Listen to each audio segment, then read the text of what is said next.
네, 의원님. 이재명 대표가 그 얘기했어요. 엔비디아 만들어서 제2의 엔비디아 만들어서 70%는 민간이 가지고 30%는 국민 모두가 나눠 가지면 세금 덜 내도 되지 않냐 이렇게 얘기했어요. 이 얘기 맞는 얘기입니까? 뭐 여러 가지 맥락에서 하신 것으로 알고 있습니다. 여러 가지 맥락이라는 게 무슨 말씀이에요? 예를 들어서 뭐 가능하냐고요 그런 게 현실적으로. 사실은 TSMC도 대만의 정부가 출자했던 부분으로 시작했던 부분이 있는 부분이 있고요. 그래서 여러 가지 상황에 있어서 가능하다 이 얘기죠?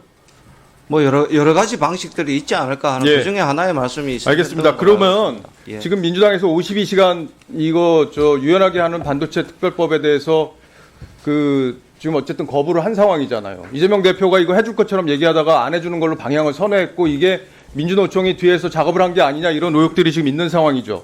52시간 제도 이거 없이 제2의 엔비디아 가능합니까?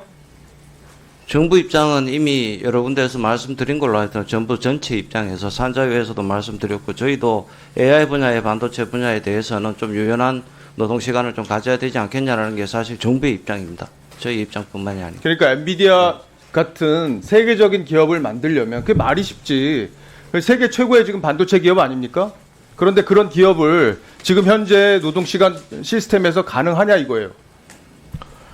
정부의 입장 그동안에 밝혀온 거 말고 엔비디아의 제2의 엔비디아를 한국에 만들려면 그런 현재의 제도로 가능하냐는 말씀을 여쭙는 거예요. 저희는 노동의 유연성이 좀 필요하다고 판단합니다. 반도체나 AI 분야에 대해서. 그게 불가능하다는 거죠.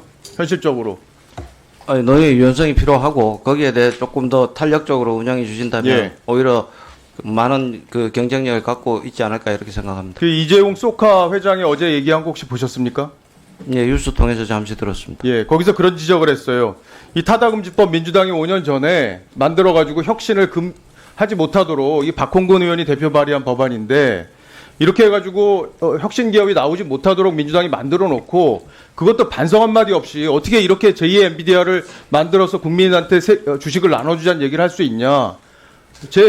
이 말뜻을 가만히 보면 전형적으로 선거 전에 있는 포퓰리즘적인 얘기다. 저는 그렇게 판단이 되는데 어떻게 보세요?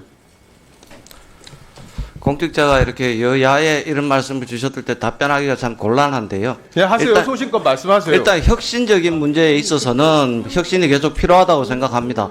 그런 점에서 여러 가지 이야기들이 있을 수 있고 또 혁신적 모델을 개발하고 그럼 우리나라의 혁신이 좀 부족한 부분은 사실이고 여러 가지 제도 개선이 필요하다고 생각합니다. 예.